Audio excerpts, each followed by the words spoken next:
The bizarre thing about New Orleans, though, is that, now it's mandatory legally that you must evacuate. When the mayor says you have to evacuate, you must evacuate. You can be arrested if you don't evacuate. At the same time, people are building houses that are 8 feet high, sort of to protect their property, sort of to have refuge. There even are required, in this development, trapdoors in the roof, so you can get up onto the roof and get away from the flood.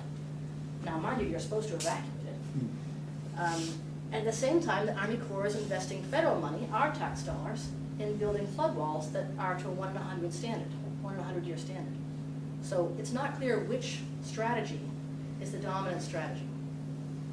But it is clear that poor people have a harder time evacuating and coming back than rich people, because you have to stay at a hotel or stay with friends. When Katrina hit, it was the end of a pay period. Paychecks were due in a couple days. So poor families, in many cases, chose not to evacuate because they couldn't afford it.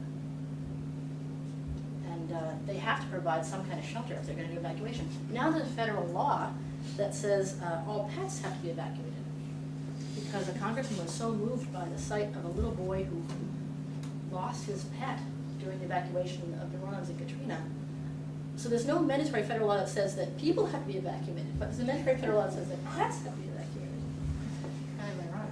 So New Orleans is now the center of irony. And the whole world looks at New Orleans and says, huh? How can you do that?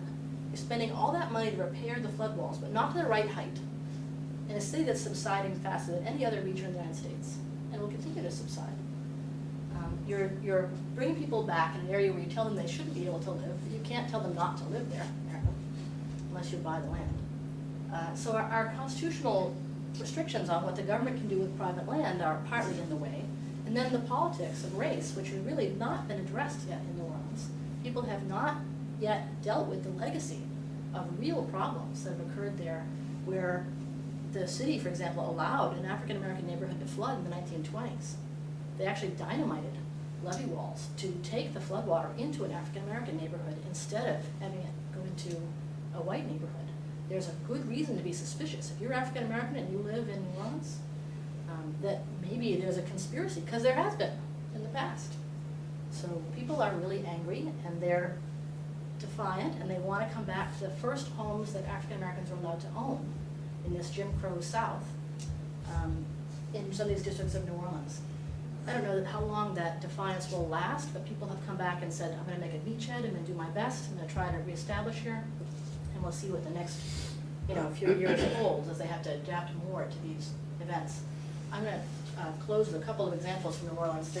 I went there with a Dutch team of engineers. I now hang out with all these people who are 6'5" and taller.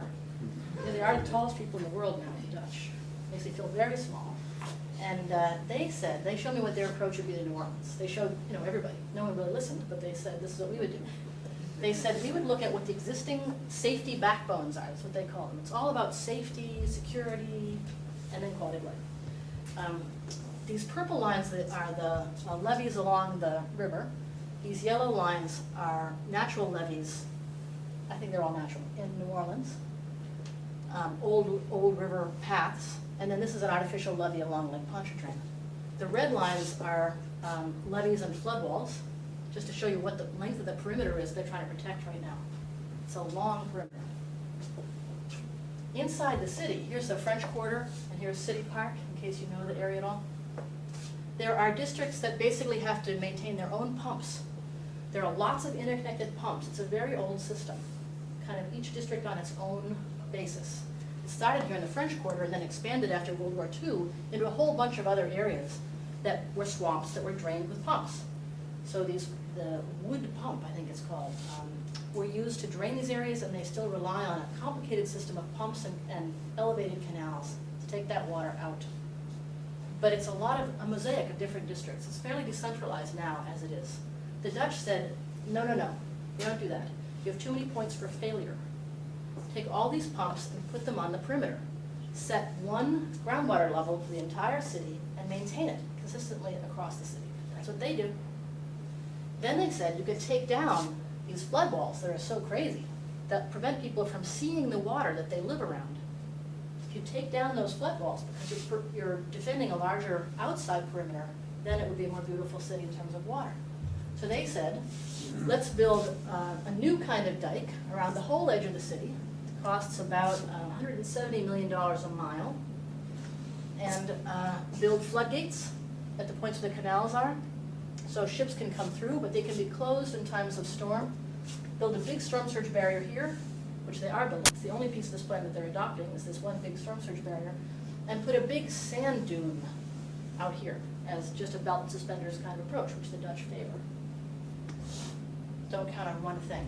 They're using a Japanese idea, they're proposing a Japanese idea, which is to move away from the old kind of levee, where development's on one side, and the levee is in between them and the development and the water, and move to what's called a super levee, or a super dike, where they put so much soil on it becomes a kind of topographic feature. It's a ridge at that point. And they designed them to have a ratio of about, 30 feet high and between 300 and 1,500 feet wide, and more in the 1,500 foot range, so it's been built in Japan. This has only been built so far in Tokyo, a little bit in Taipei. The beauty of it is, it can't fail, because it's too big, unlike a bank. This actually is too big to fail, and development can be built on top of it, because the only risk is overtopping, not catastrophic failure.